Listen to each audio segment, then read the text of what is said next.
Today, Gage and I are in Manila, Philippines, and we have a fun excursion planned.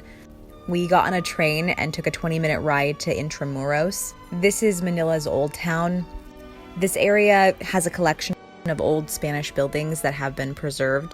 Today, we're just going to be checking out St. Augustine's church, part of which has been turned into a museum. When we arrived at the front entrance, to our right, we saw an old fort which connected with an outer wall that protected the entirety of Intramuros. Inside, there were a bunch of old buildings from various time periods. There were horses with carriages. This is definitely one of the biggest tourist attractions for Manila. The church was very crowded. It looked like there was a wedding going on when we arrived. We entered the museum.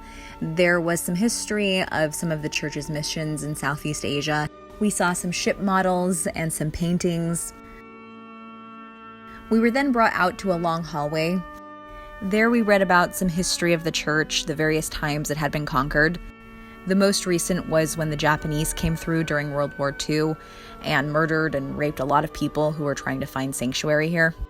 After that, we reached this beautiful courtyard that the museum wrapped around. We took a break next to this nice fountain and realized there were a bunch of turtles living in it.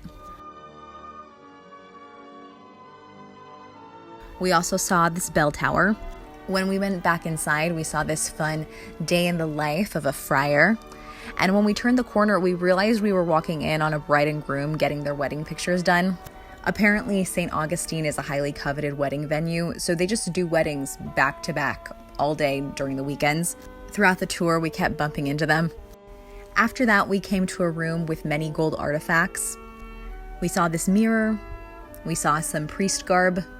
We saw a painting of the Last Supper, and there was a large banquet table of bread that we were not allowed to eat. We then climbed this long flight of stairs, and we came to this room with the memorials of various people who had been killed in the church. We also saw some old ceramics and the statue of a man with a sword in his head. The end of the museum brought us inside the church onto one of the balconies, and because consecutive weddings were going on, we just attended this random couple's wedding.